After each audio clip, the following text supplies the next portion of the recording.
Your Excellency, Mr. Sabakorosi, President of the 7th Session of General Assembly, Your Excellency, Mr. Antonio Guterres, UN Secretary General, Excellencies, ladies and gentlemen, leave no one behind. These 4 words are the promise at the heart of the 2030 Agenda for Sustainable Development. This is the principle this UN body committed to. But today, over 3.5 years after that commitment was made, smaller nations and younger democracies around the world already feel like this is an empty promise. Today, not only do smaller nations and younger democracies like Malawi still feel left behind, but feel much farther behind than before. For instance, we all know that climate change is a global problem that will never be solved unless all nations solve it together. Yet months after Malawi and its SDG gains were set backwards by 2 tropical storms in quick succession, we have been left behind. We all know that pandemics are a global problem that will never be solved unless all nations solve it together. Yet in the rollout of vaccines and application of travel restriction, we have been left behind. We all know that regional insecurity is a global problem that will never be solved unless all nations solve it together. Yet, in the participation of the UN Security Council decisions that affect us, we have been left behind. And we all know that food shortage is a global problem that will never be solved until all nations solve it together. Yet in the allocation of international facilities for agro-based and debt-distressed economies, we have been left behind. And as a result of our collective negligence, the global economy is now a house on fire. Yet we continue to use evacuation methods that rush some nations out to safety while leaving the rest of us behind to fend for ourselves in the burning building. But if we are truly one UN family, then leaving no one behind has to be practiced, not just preached. If we are truly one UN family, we must reject any attempts to politicize human suffering by lobbying us to refuse the help of those some find politically offensive.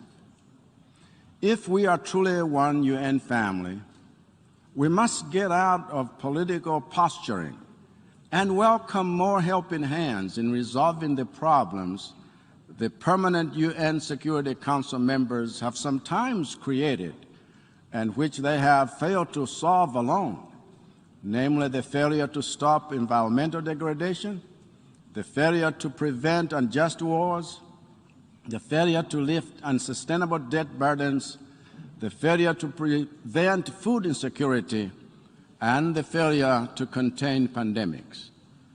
So, Mr. President, how do we get back on track?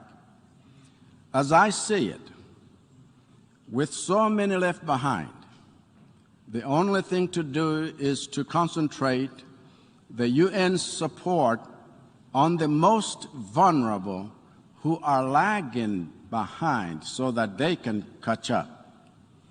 And Malawi stands ready to do its part in using any new support we get to make up for lost ground and catch up.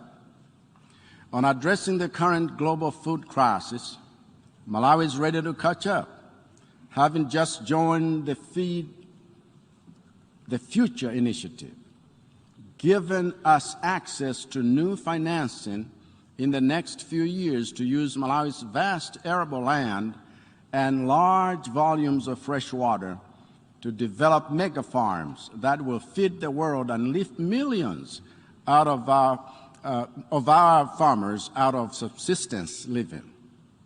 And we are delighted that many private sector investors are flocking to us to join the agricultural revolution that is coming to Malawi, as well as investors in mining who know that the recent discovery in Malawi of the largest deposit of rutile in the world means that Malawi's economic rise is imminent. On climate change, mitigation, and adaptation, Malawi is ready to catch up.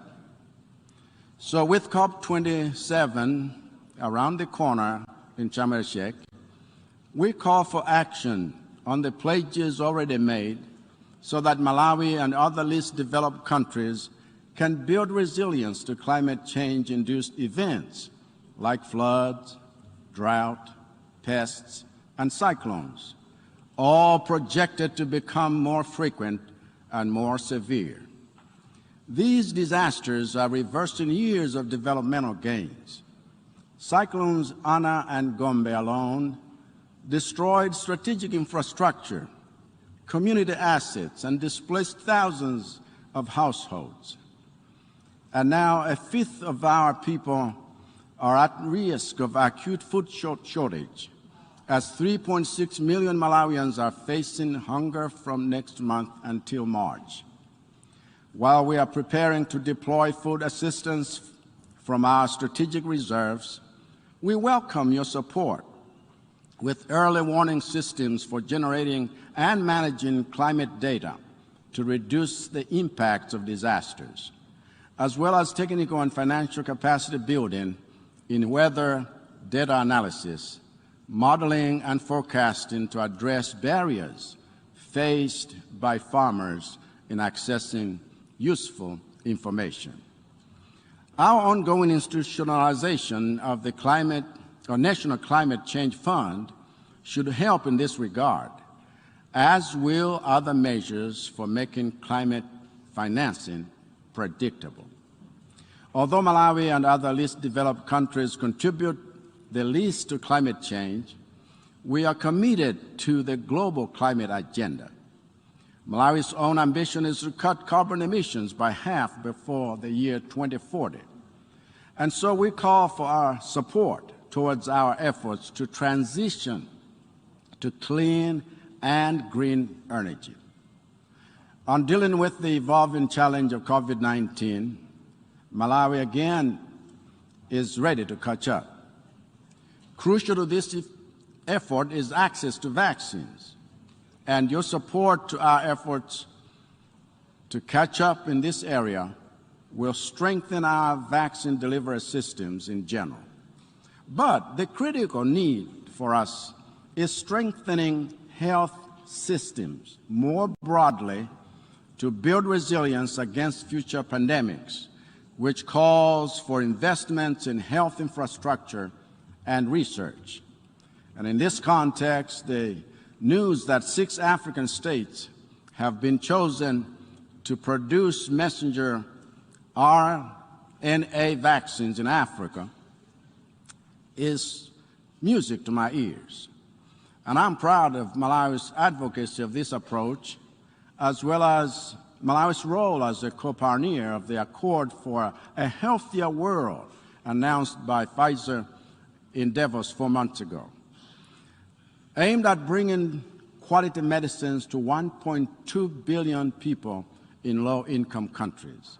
These action-oriented partnerships are examples of the importance of SDG 17 in the advancement of all other sustainable development goals. We own the SDGs fully, and Malawi has so far undertaken 2 voluntary national reviews, VNRs, since 2020 to strengthen the national ownership of the same. But we see global private-public partnerships as essential to reclaiming the gains we have lost on SDGs in the recent months of global crisis. It is because of our collaborative approach that we are on track in implementing 60% of the goals, and we are now in the process of reviewing the UN Sustainable Development Cooperation Framework for the period 2024 to 2028, so that it is responsive to national development plans linked to the delivery of the SDGs. And in that spirit of partnership, we also plan to make full use of the Doha Program of Action for LDCs to catch up on SDGs even more. And speaking of LDCs, it is my pleasure as chair to invite you all to the 5th United Nations Conference of Least Developed Countries to be held in Doha, Qatar in March 2023, where even more partnerships will be forged around creating solutions for vulnerable countries. One problem in desperate need of a solution for the most vulnerable LDCs is the unsustainable debt levels and distress they bear. It is not for nothing that the scriptures, which are regarded as sacred to more than half the world, describe unsustainable debt as a form of slavery. And as leaders of generations past work together to end old forms of slavery, we too must work together to end this new form. Recently, the managing director of the International Monetary Fund called on the world's major lenders to show leadership by relieving vulnerable countries of the debts that are shackling them, because even loans that were given and received in good faith have become unsustainable in the recent and current climate relentless of unforeseen external shocks. So I join her in reiterating that call, and I commend the People's Republic of China for leading by example, by fulfilling the pledge it made at last year's Forum of China-Africa Cooperation, FOCAC, to forgive interest-free loans owned by 17 African countries. Let this be the beginning of a breaking of the chains holding vulnerable countries back, not the end. Because when we say that we are leaving no one behind, this is one way to put our money where our mouth is. Let me hasten to add that as president of a country that stands to benefit from debt relief measures, I do not regard my country as entitled to such. And I am in fact fully committed to be held accountable for the responsible use of these life jackets. I recognize that we too must prove ourselves worthy of such assistance by using it to cushion our citizens against the worsening financial volatility, trade costs, and human suffering the debt and other external factors are causing. There must, in fact, be no member state in our midst that is beyond scrutiny or exempt from accountability. For that to become a reality, U.S. President Biden's recent call for this UN family to defend the rights of smaller nations as equals of larger ones must not only be applauded, it must be applauded. As African member states, we do not wish to gather here next year with no progress made on the African Union's Zuluan consensus, which demands that 2 permanent seats with veto power and 5 non-permanent seats must go to Africa. So, following the strong signal of support from the U.S. government, we expect to see this matter on its way to the United Nations Security Council to be tabled, to be heard, and to be settled. That is the UN we want. That is the UN the world needs. A reformed UN that practices the equality and democracy it preaches. A reformed UN that is not constantly polarized by nuclear power, stuck in Cold War mindsets. A reformed UN that uses its multilateral muscle to give equal attention to the interlocking issues of public health, food security, insecurity, climate change, and conflict, regardless of where they emerge or who they affect. A reformed UN that gives equal weight to all its members who give it meaning, not just those who give it money. Because we are one humanity facing the same storm in the same boat.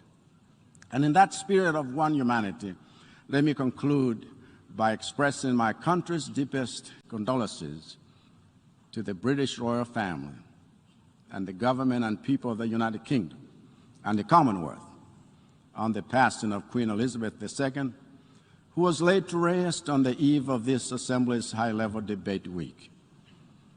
Mr. Sabako Rossi, President of the 77th session of the United Nations General Assembly, I thank you for this opportunity, and I congratulate you on your appointment, just as I wish outgoing President Abdallah Shahid the very best in his continued service to humanity and the cause to leave no one behind. Thank you all for listening.